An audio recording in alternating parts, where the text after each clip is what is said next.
Bonjour à toutes et à tous, bienvenue dans Spycast, le podcast des sapeurs-pompiers des Yvelines. Spycast, une nouvelle façon de découvrir l'univers des sapeurs-pompiers. Dans ce podcast, je vais vous raconter l'histoire des sapeurs-pompiers, mais plus particulièrement l'histoire des sapeurs-pompiers des Yvelines.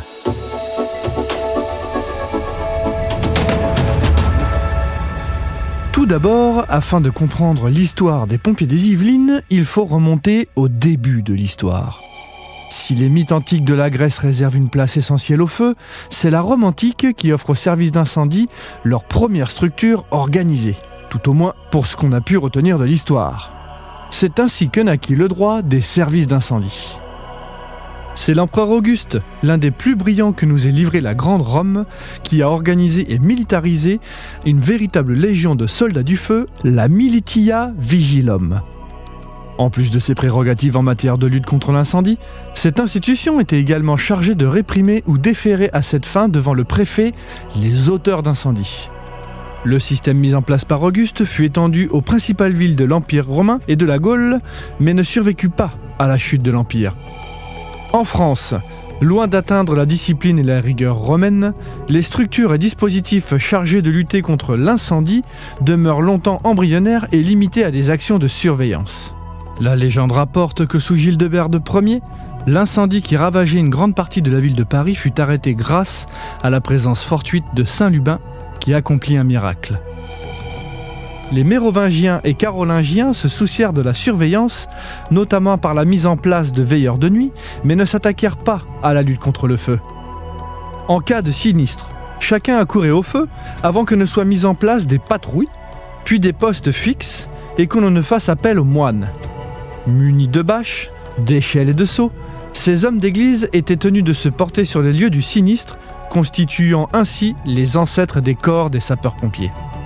Les prostituées, on disait les ribodes, furent également utilisées pour lutter contre l'incendie, non pas en raison de leur pratique à calmer les ardeurs les plus brûlantes, mais tout simplement en raison de leur présence permanente à leur domicile, lieu de travail.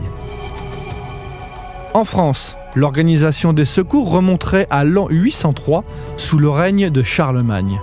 L'empereur instaure le guet, une sorte de service assuré la nuit par les bourgeois, dans le but de prévenir des fléaux pouvant les menacer. Vols, violences et bien sûr, les incendies. En 1670, une ordonnance de police enjoint les maçons, charpentiers et couvreurs de déclarer leur lieu de domicile et celui de leurs compagnons au commissaire de quartier afin que ces derniers puissent les requérir en cas de sinistre. Revenons maintenant à l'histoire des sapeurs-pompiers des Yvelines. C'est le 1er janvier 1968 qu'est créé le département des Yvelines. L'Île-de-France, qui jusqu'alors était divisée en 3 départements, la Seine, la Seine-et-Marne et la Seine-et-Oise, connaît une croissance démographique importante et il est urgent de repenser son organisation.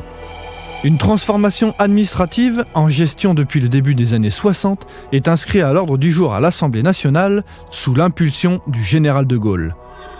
Le département de Seine-et-Oise, créé à la Révolution française le 4 mars 1790, disparaît et donne principalement naissance au département de l'Essonne, du Val d'Oise et des Yvelines. Fort de ses 1 466 000 habitants répartis sur les 229 communes, le département des Yvelines se hisse à la 8e place des départements les plus peuplés de France. Le service départemental de protection contre l'incendie du département de la Seine-et-Oise, créé par délibération du Conseil général et arrêté du préfet le 25 octobre 1967, fait place à la direction des services d'incendie et de secours des Yvelines le 1er janvier 1981 par arrêté préfectoral. Le 3 mai 1996, suite à la loi relative aux services départementaux d'incendie et de secours, l'établissement public départemental, dénommé Service départemental d'incendie et de secours des Yvelines, SDIS 78, est créé. Il fait partie des 20 SDIS de catégorie A de France. Les moyens et personnels sont transférés progressivement à l'établissement public jusqu'en 2001. Année de transfert de la gestion des centres de secours des Yvelines à l'établissement public. Le 27 février 2002, la loi relative à la démocratie de proximité induit une réorganisation administrative et financière du SDIS en déterminant une nouvelle clé de répartition des contributions des communes et des établissements publics, de coopération intercommunale et un plafonnement de leur contribution globale.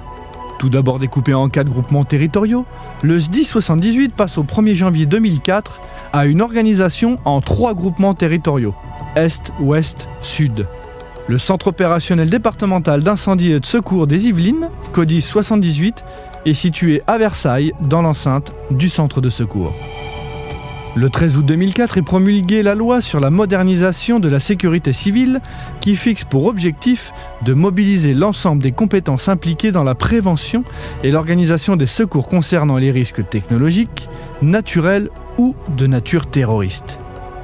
Elle reconnaît le caractère dangereux du métier et des missions exercées par les sapeurs-pompiers. Le 7 août 2004, l'article du Code général des collectivités territoriales instaure la création d'un schéma départemental d'analyse et de couverture des risques qui doit dresser l'inventaire des risques de toute nature pour la sécurité des personnes et des biens auxquels doivent faire face les services d'incendie et de secours dans le département et détermine les objectifs de couverture de ces risques par ceux-ci. Ce SDACR est à l'origine de la couverture opérationnelle du département telle qu'elle est établie de nos jours. Merci d'avoir écouté Spycast. Retrouvez l'intégralité de nos podcasts sur toutes les plateformes de streaming audio gratuitement.